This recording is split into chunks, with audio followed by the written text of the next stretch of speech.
Bakary, merci. C'est vrai que mon moo actuellement l'actualité phare. Dans la semaine bële lañ fi gis un texte qui a fuité un tout petit peu sur les réseaux sociaux où on citait nommément Farba Ngom. Pourquoi que dafa am dañ koy toppee 125 milliards. Après, par la suite, le parquet, je pense, a fait un rectificatif pour génnewaat un communiqué bu xaw a niroog boobu, mais en enlevant le nom de Farba. Bon, quelque temps après, ci la coow li jóg. Alors, coow li jóg, déjà, ça fait un peu bizarre parce que dans un pays normal, dans un pays démocratique, dans une république, justice moo war a régler des comptes. Il n'y a pas de problème à ce niveau-là. Un citoyen bu ñu jàpp ne am nga loo seq ak yoon dañ lay convoquer ci justice nga dem régler problème bi. Bon, bu fekkee ne amuloo immunité parlementaire comme man ngay dem uy ji directement su fekkee ne da nga am immunité parlementaire am na procédure bu ñu war a def pour ñu dindi sa immunité parlementaire après que dem uy ji soo demee wuy ji après voilà say avocat défendre le et puis après comme on dit euh, l'accusé il est présumé innocent jusqu'à ce que le jury puisse dire qu'il est coupable, jusqu'à ce que sa culpabilité soit voilà, mise vraiment sur la table et sa condamnation dite et faite par un tribunal. Donc, eggaguñu foofu yëpp coow li jóg parce que comme tu dis Farba convoqué na conférence de presse am yëngatu yëglu wax moom ak ay nitam ses avocats comme tu l'as dit yëngatu wax etc. En principe ñu convoquer nit ça ne devrait pas poser problème en principe mais déjà son avocat parle ci benn incohérence bu am déjà ci dossier bi parce que bu fekkee ne CENTIF la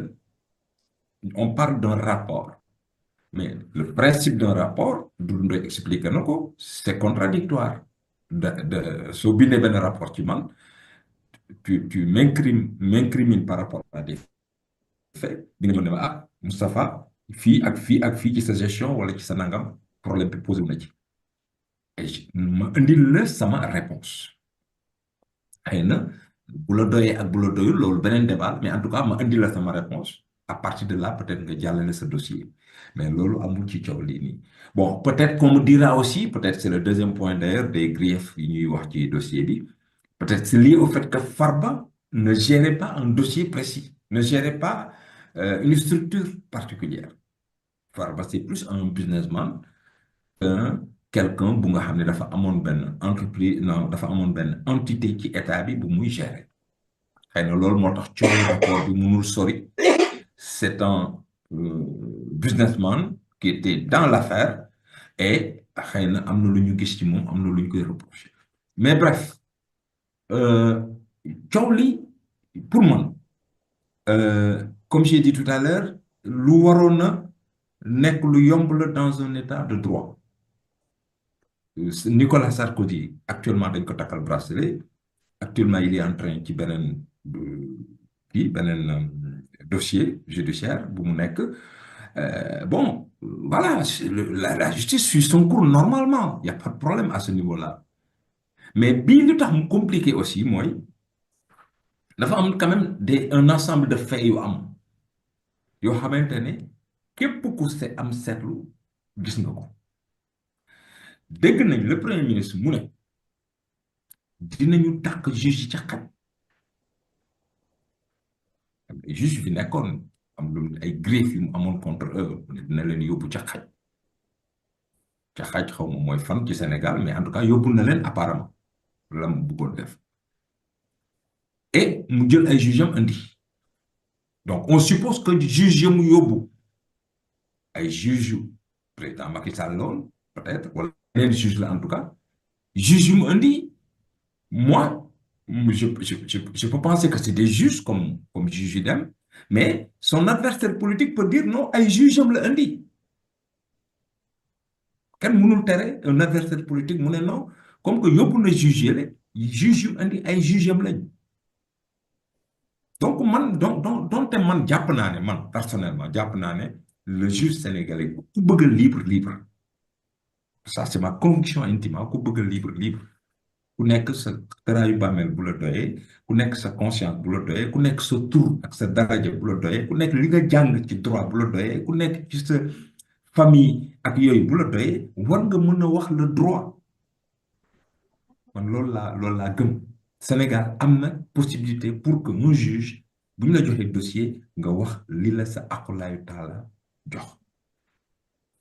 mais bref loolu premier ministre wax na ko évidemment c'est un problème premier ministre wax na fi ne ministre de la justice du autorité judiciaire c'est une autorité politique boo xam ne maa ko yilif su ma ko nee jàppal day jàpp su ma ko nee bàyyil day bàyyi aussi premier ministre wax na ko ñu gis ci penc bii jiite Sénégal wax nañ ci keroog ci émission bay passé nit taxaw mu ne